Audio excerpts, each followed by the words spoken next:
Hey everybody, welcome back to CIS 17A. Today we are going to be talking about lesson number 13 on pointers. And this is going to start off on page 491 of the textbook.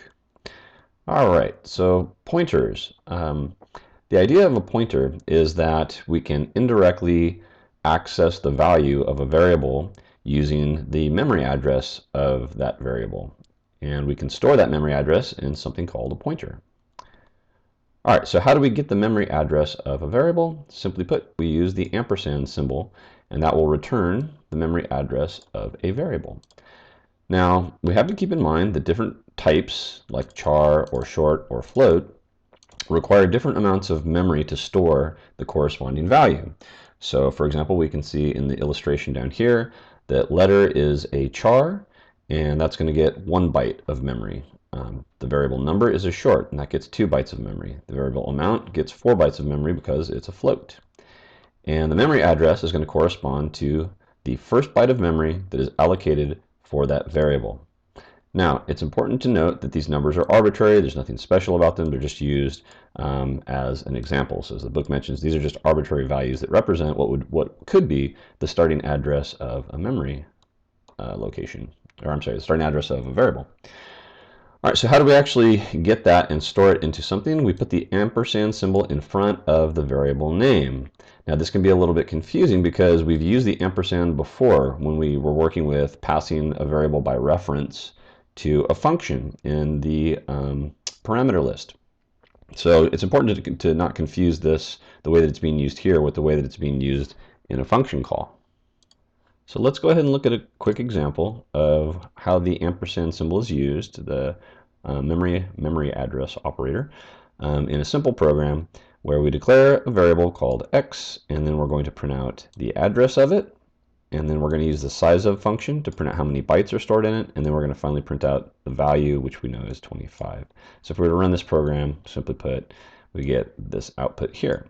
Now, note that the memory address is in what's called hexadecimal format. Now, that's not really important to remember because you are not ever going to directly work with a memory address, like by printing it out or whatever. You're always just kind of using the memory address behind the scenes when you're using the pointers. All right, so a pointer variable is a variable which is specifically made to store a memory address. As it says here, it's going to hold a memory address. Now, at this point, the book likes to point out that you've already actually used memory addresses in previous assignments. So, for example, when we called a function and passed it an array, you might recall that I mentioned that the name of the array, in this case, this one is called numbers, the value of the name of the array is actually the memory address of the first thing in the array. So the value of numbers is equal to the memory address of whatever is storing this value of 1. So when we're calling a function and passing it an array, like we see here, what we're actually passing is the memory address, so that when we go down here and we actually modify something, it is dereferencing that that memory address or that element of the vector based on whatever value we provide here for the index. So that's why when we call a function and we pass it an array, we remember that it is by default a pass by reference, not a pass by value. So anything that happens here, if we modify the values in the array, get modified in the original array back over here. So even though we're calling this one numbers and we're calling this one values, values is actually a reference to the array called numbers. All right, now while we're talking about references, and this is just a quick example of that, so it's just saying that this is a pointer to the address of the first thing in the array. That's what value of this is. Okay, the book then goes on to talk about something that I haven't talked about in the class yet, which is a reference variable. All right, so what is a reference variable? So let's take a look at an example of creating a reference variable. So here I have a variable that I've declared called x, nothing special about that, and note that it's initialized to the value of 0. So now I'm going to create a reference to that variable by using the and symbol, and then I'm going to call this x underscore ref, and I'm going to set it equal to x. So here, this is not the memory address operator because it's on, and the reason that it's not the memory address operator is note that it's on the left side of the assignment statement. If it was over here on the right side of the assignment statement, then it would be the address operator. But I'll talk about that more in other examples. But just for now, just kind of keep that in mind, that the positioning of the and symbol, whether it's on the left or the right side of the assignment statement, completely changes the behavior of it. On the right side, it's the memory address operator. Left side, it is saying that we are creating a reference variable.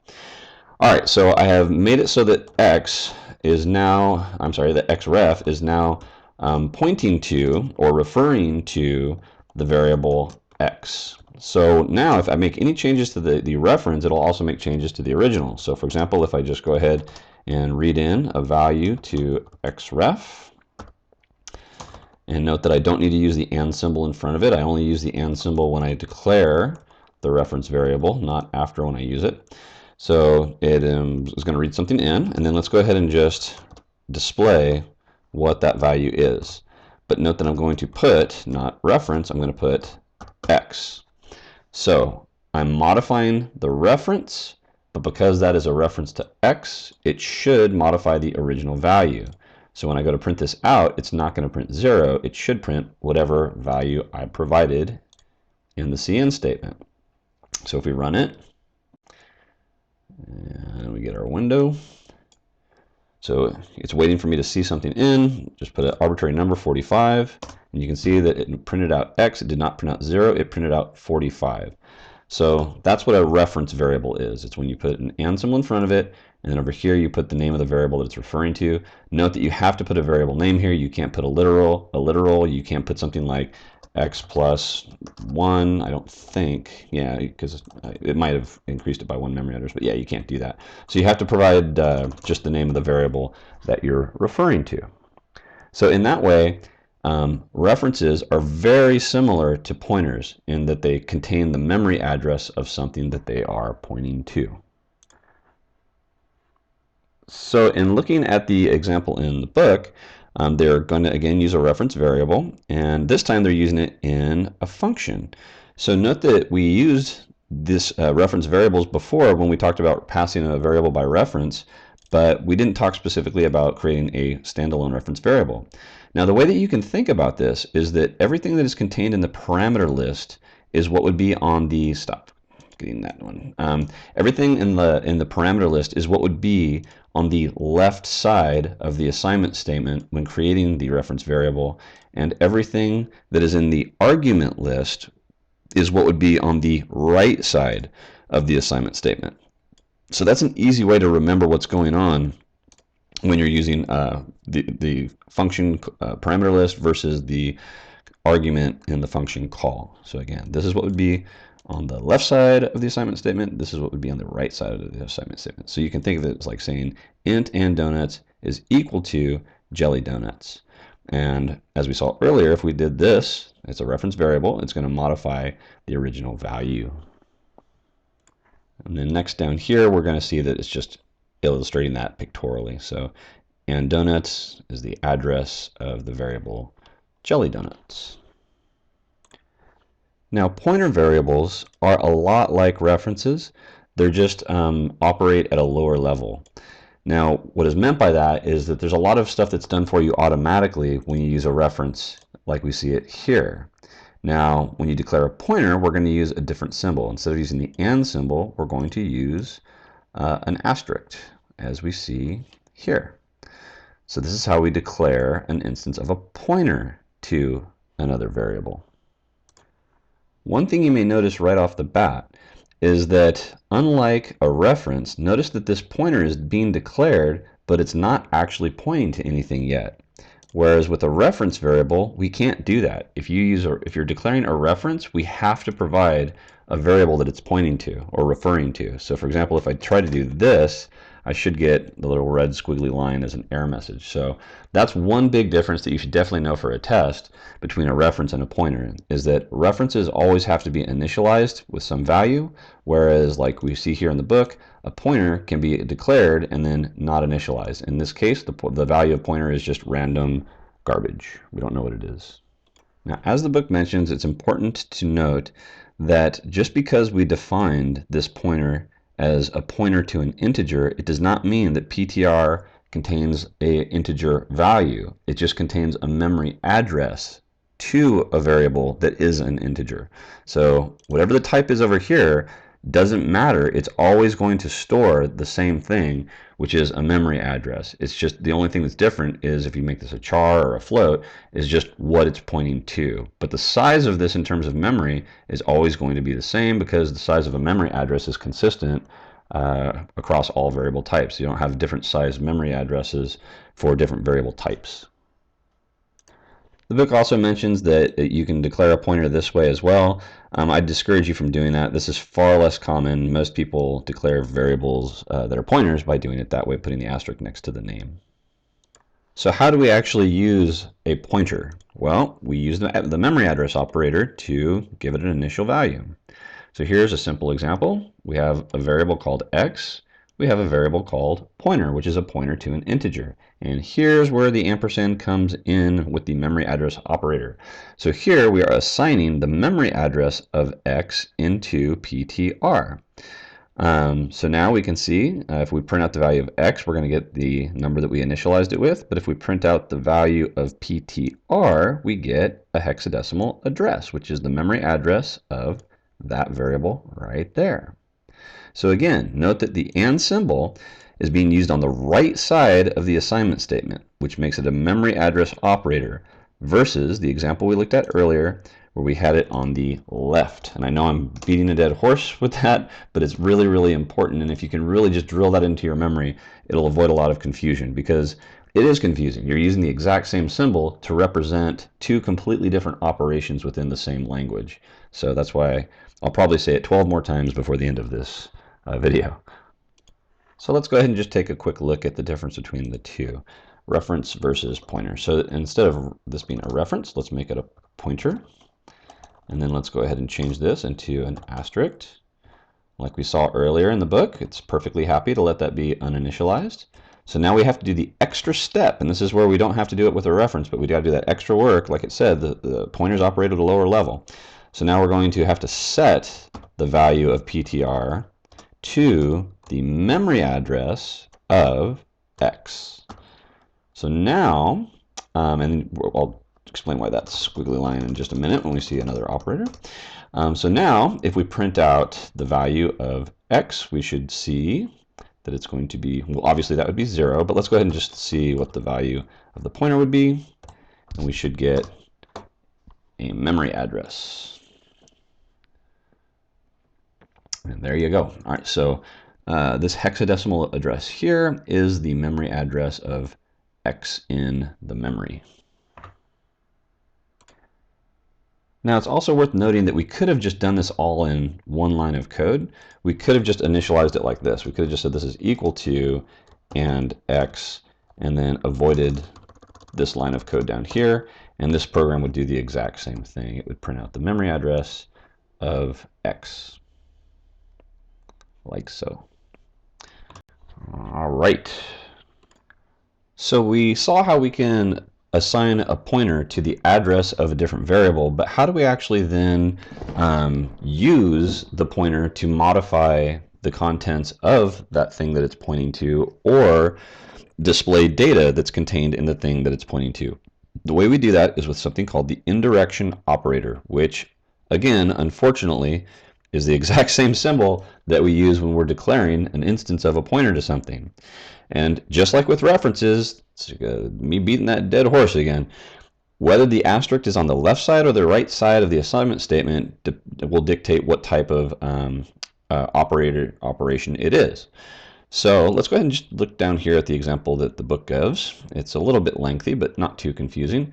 So here we're going to have our variable x. Here we have a pointer. Here we are going to make PTR point to x. So now PTR is a pointer to x. And here all we're going to do is show that, hey, look, these are the same thing, but here's where something new is happening. Here is where they're using the indirection operator. Now, I keep saying that it's on the right of the assignment statement, but it could also be that it's, if you're doing a cout statement, that it's on the right of the stream insertion operator. that makes it equal to like makes it be used as the indirection operator. All right, so this is going to print out the contents of the thing that it is pointing to. Down here, we have it being used on the left side in this case. Now, this is where, again, it gets a little confusing. Because we're not declaring an instance of PTR like we are here, here what we're doing is we are going to assign a new value to whatever PTR is pointing at. All right, now I know it's confusing because, again, it's like, is it on the left side, is it on the right side? Changes the way that the asterisk operates. But again, the way to memorize this here is that, yes, it's on the left side of the assignment statement, but it is not declaring a new instance of PTR like we see here. So what this is going to do is it's going to assign the value of 100 to X, which is what it's pointing to. And then down here is simply displaying, hey, look, X and PTR have the same new value of 100, and that's the output that we see here. So originally they were both equal to 25. Remember, this was X, this was star PTR. We assigned star PTR 100, and now X is equal to 100 as well as star PTR. All right. So let's go ahead and just take a look at that in action. So here we got xptr, and this is going to print out the memory address. We put the indirection operator there, and now it prints out the value of x. So if we run this now, it should just print 0, because that's what we initialized x with. And there we go, we got 0. Here, if I do a cin statement and say cin star xptr, it is now going to overwrite whatever was in x. So let's go ahead and just print out the value of x. So this is just going to overwrite the value of 0 with whatever I put. 34. And when it prints out x, you can see it prints out the value that I put into here. All right, so it is a little confusing when you first start using pointers because of two things. Because you're using the same symbol to represent different operations, like we did with the and symbol, and because you use the same thing here, we're using the same symbol to represent different operations. But just practice around with it. You know, just open up your compiler, whatever you're using, and just kind of play around with it for a little bit, and see if you can predict what it's going to print out when you use cout statements to do stuff. So, like for example, if I had done x underscore PTR without the star symbol, it would print out the address. If I put it with the star symbol, it would print out the same value as x. Okay, another thing we can do with pointers is reassign them different memory addresses, and that's the second major difference between reference variables and pointers. Once you create a reference variable, you can't change it to make it refer to something else. So in other words, I can't do something like this. I can't say int x, int y is equal to 0, and then say int and x ref is equal to x, and then try to do something like this. I can't say something like x ref is now equal to y. Okay, I can't do that. So you got the little red squiggly line there. So once you initialize a reference to point to something or refer to something, it always is going to point to that thing, and it can never point to anything else. So that's a big difference between pointers. Is with pointers we can reassign the pointer to point to something different. So let's go ahead and do this. We're going to have x, and then we're going to reassign x to a new value, and then down here we can make xptr. Probably we should call it xptr because we're going to make it point to different things. So let's go ahead and do that. Okay, and then down here we can say PTR is now going to point to the address of y. And then we can go ahead and do the same line of code. Oops, I didn't copy it. Okay. And now, because I changed what PTR is pointing to, it's going to point to Y. And even though this is the exact same line of code here and down here, it is now going to assign something new to Y instead of X. So let's go ahead and see that. So let's copy this, and then we're going to print out X and then Y. All right, let's try that.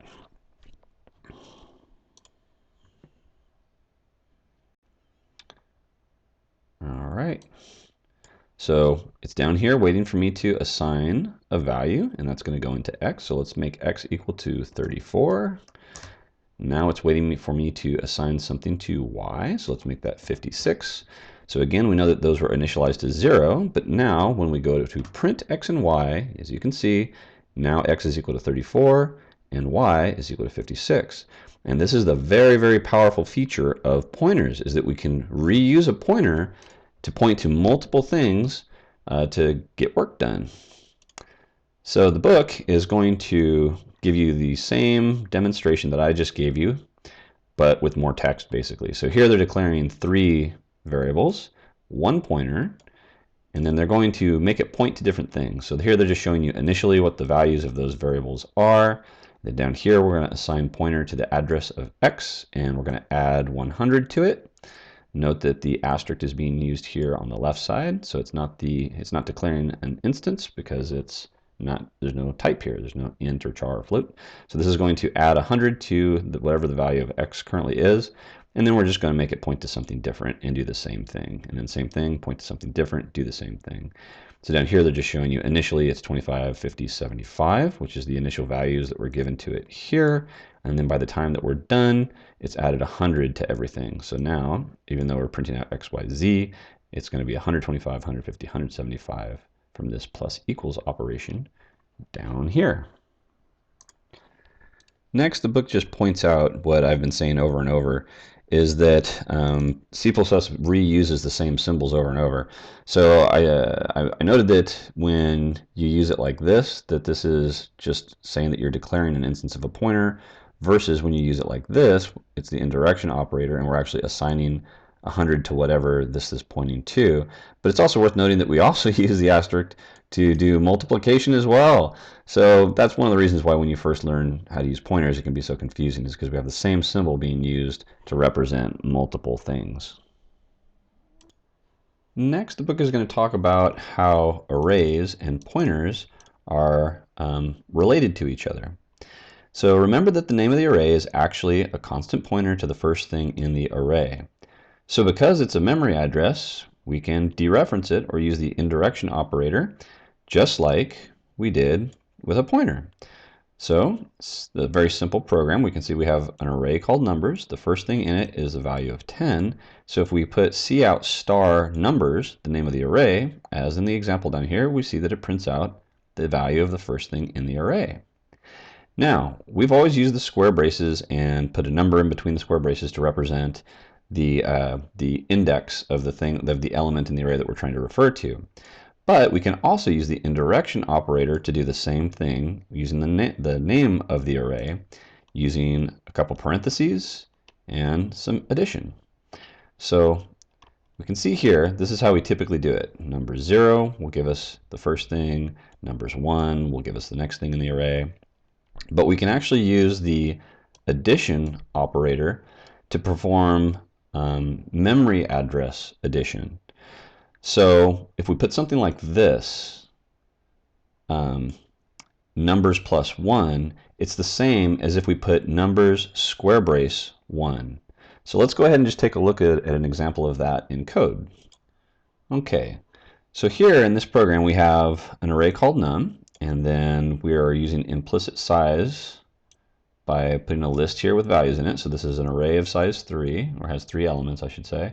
And num0 is going to be 2, num1 is 4, and num2, num0 is 2, num1 is 4, num2 is 6.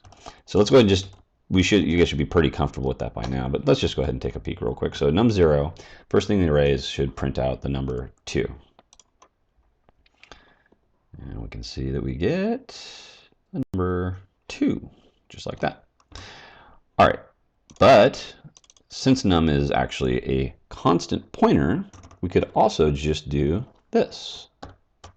Use indirection, and it should also print out the number 2.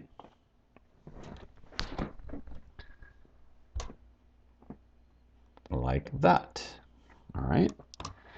Now, I mentioned that we can use the addition operator to perform memory address addition. So I could do this. I could say num plus 1, and I need to make sure that I put those between parentheses like so. And now what it's going to do is it's going to add 1 to go to the next memory address of the next thing in the array. So it's going to do that first. It's going to add 1 to the memory address of this. And then next, it's going to use the indirection operator to print out the value. So in this case, it should print out the number 4.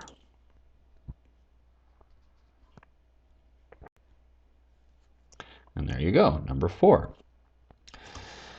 So there is an equivalency between using this type of notation or the shorthand like this. So num1 and this more elaborate pointer way of doing it are equivalent to one another. This is exactly the same as doing this, and the same would be true if we wanted to do a cin statement.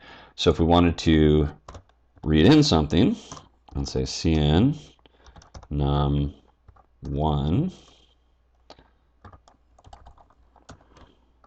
like this, that's exactly the same as if we did this, cin star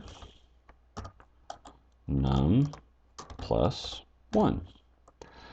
All right, so let's go ahead and look at that real quick. So we're going to go ahead and print out num1, oops, 1. Okay, and then let's go ahead and do this. Let's get rid of that. So we are reading something in to num1, and then we're just going to print it out. So let's go ahead and do that. So we know originally that it is equal to 4.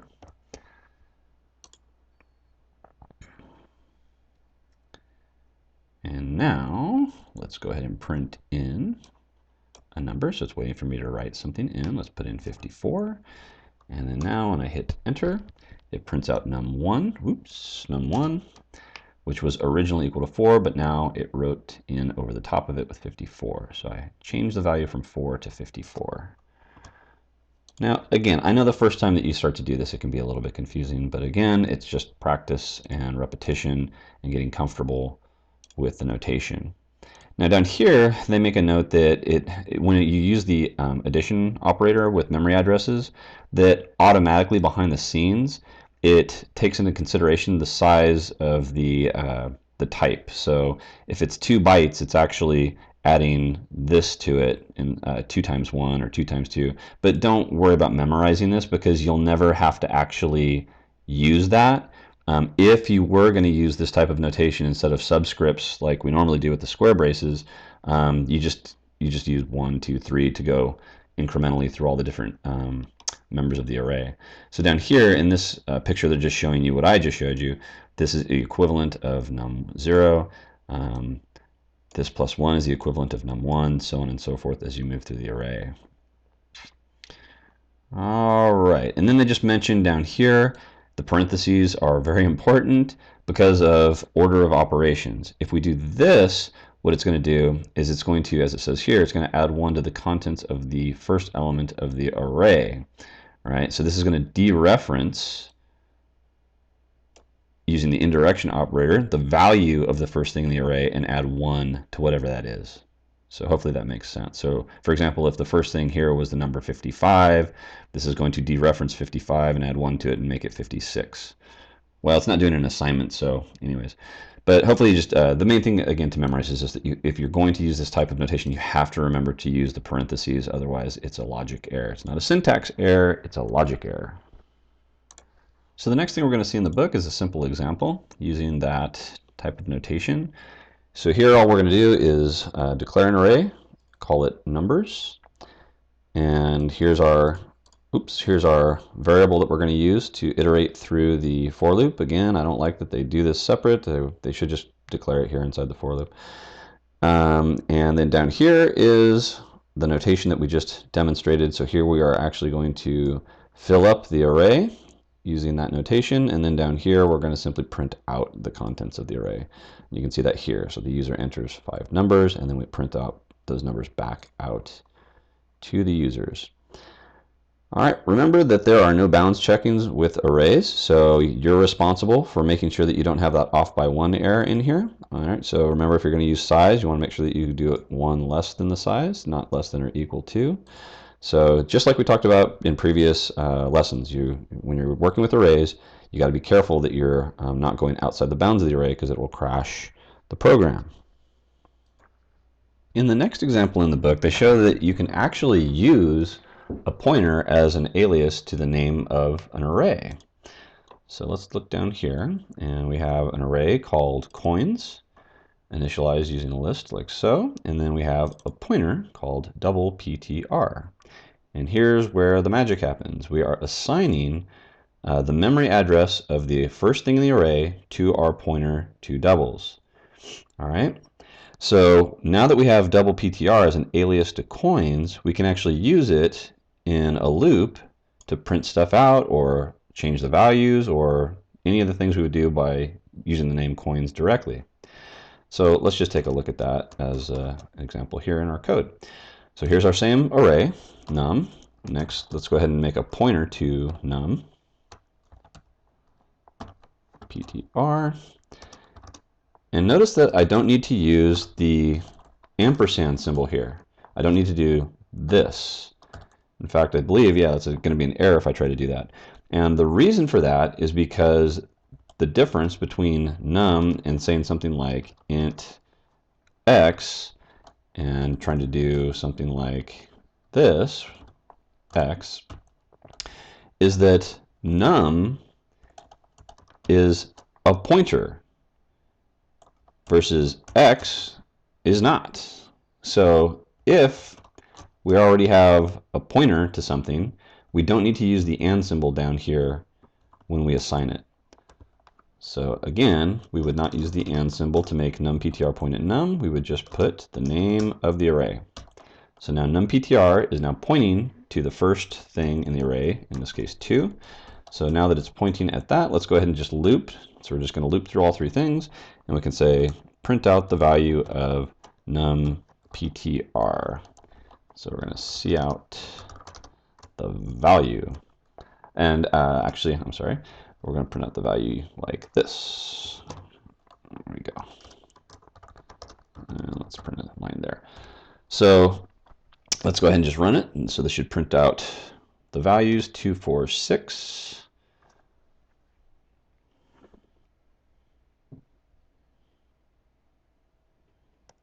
Like so.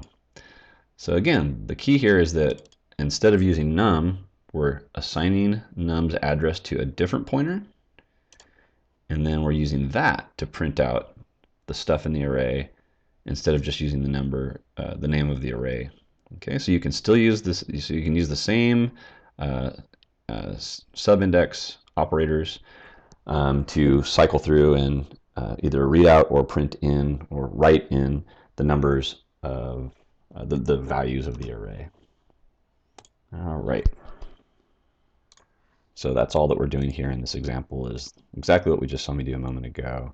And then here they're just kind of playing around a little bit. They're just kind of showing you, hey, you can use the same notation that we did earlier with the name of an array to print stuff out. Okay. And then down here in the next example, they're just kind of playing around with more of that idea that that you can assign a pointer to the name of an array and swap back and forth and use the 2. So down here there's a for loop, and they're going to make the pointer. In this case, notice now we have to use the and symbol because we are using the subindex operators. All right, so here this is going to be, the first time it's going to be the address of the first thing in the array, and then here they're just using the indirection operator to print out that value, and then they're just going to update the address to the next thing. So it's going to be 1, so then this is going to be the address of coins 1 that gets assigned here, and then they're going to print it out. So it's just going to print out the contents of the array in a slightly different way. And again, this isn't particularly useful for anything. It's just that the book's just trying to show you how tightly related arrays and pointers are. Next, the book just wants to point out that even though you can make a pointer point to different arrays, you can't make arrays point to different things. In other words, this is totally fine. If I have one array called readings and another array called totals, and then I have a pointer, I can totally make this point to 1 and then turn around and make it point to something different. I cannot, however, do it the other way around. I cannot reassign readings the value of something else because it is a constant. So remember that the value of the array, when you're using the name of the array, is a pointer constant. You cannot make it point to a different direction or point in a different direction once you initialize it. So just to see that really quick, if I try to do something like this, this is okay. If I try to do this, however, if I try to switch it around, let's make that there, and then let's try to say num is equal to num ptr, it says nope, can't do that. So you can't do it the other way around. Once you initialize or declare an array, you can't make that array point to a different place in memory. Next, the book points out that you can use the you can use addition and subtraction on addresses in order to step forward or backwards through an array. So here they're just giving an example where we have an array called set and we have a pointer to it. We're going to make this point to the first thing in set, and then we are going to print out the first thing in the array. And then here's where the magic happens. We're using ++ to increase to the next memory address. So this will go through and print out the contents of an array. So you guys have seen like 4 different ways of using pointers to print out the contents of an array today. You can use ++, you can also use -. So here they're going to step backwards through the array and print out all the contents. So printing out the things from front to back, printing out the things from back to front using -. We'll probably never use this in the class. All right. So here it just points out that you can use ++ or -. You can also use += or -=, and then you can subtract a pointer from another pointer. But again, we're not going to do that in the class. All right, initializing pointers. Pointers may be initialized with the address of an existing object, and we've actually seen this throughout the book and throughout the examples, so this isn't anything new. I'm not sure why they come back and do this here. So here we're just declaring a pointer, and then we're using the address operator to assign it the address of my value. Again, we've already seen that. Here we are assigning pint to ages. Again, we don't use the address operator because the name of the array is a memory address. And then down here, it's just pointing out that you can't make a pointer to an integer point to something that's not an integer. So we can't try to make something that's a pointer to an integer point to a float. That will be a syntax error. All right, let's see. No, things are fine. Pint, which is fine. My pint is equal to my value. Just more examples of things that we've already seen down here. Okay. Let's see. All right, next the book gives you a whole bunch of examples to work through. I strongly encourage you, strongly encourage you to work through all these problems. Normally you'll notice I just kind of blow right past the checkpoint problems when I'm doing my demo. In this case, I would say I really would like you guys to go through and be able to solve all these problems and understand what's going on in all these problems. And then the last thing the book talks about is something, again, we're not going to use this in class, but I do want to point it out, is that you can use relational operators on memory addresses as well. So we can say things like, is this memory address greater than this memory address? And in this case, it would be true. This memory address is greater than this memory address.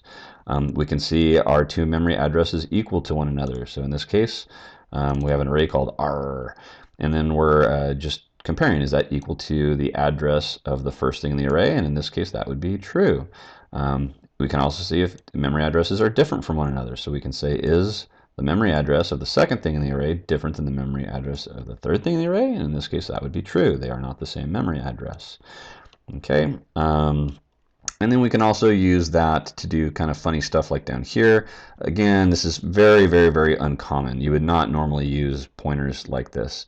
So, or memory addresses like this. So here we're just saying if the address of nums is less than the address of the last thing in the array, we can use addition to go to the next thing in the array, and then use indirection to print out the value of that thing. All right, again, we would never do this in the class because it's kind of silly to do things that way. It's very, again, this is one of those things that you can do, but you shouldn't do because it's not very readable. This is not very intuitive to look at this and go, oh, obviously this is somebody looping through an array and printing everything out. It's very confusing to look up here and figure out what's going on. So you don't see that a lot. You don't see a lot of use of relational operators with pointers, with the exception of checking if the memory addresses are equal to each other. That you do see a lot, because you can say, oh, am I pointing to the same thing? Yes or no. All right, and that is it for the reading part of today's assignment. So for today's lab, I decided to do something a little bit different.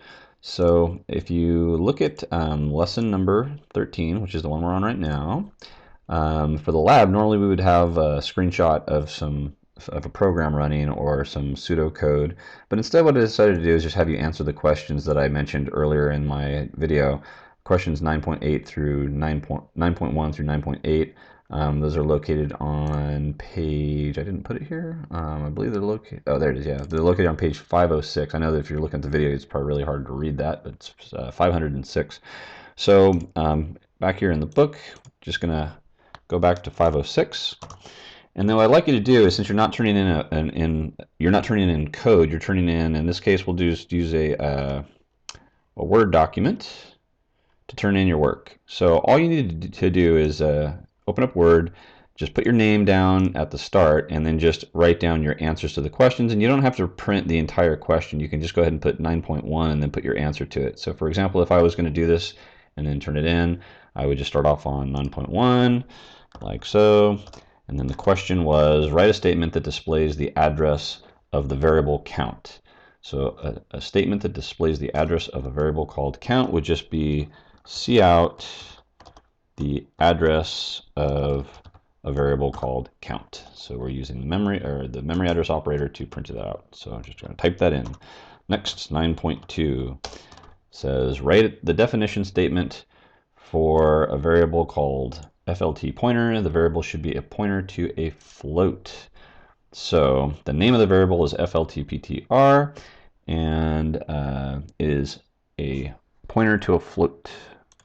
So notice that FLTPTR is not being initialized to anything, so this is a very simple answer. We're just going to, so it's going to be a float. Okay, so we would just put that it is a pointer to a float.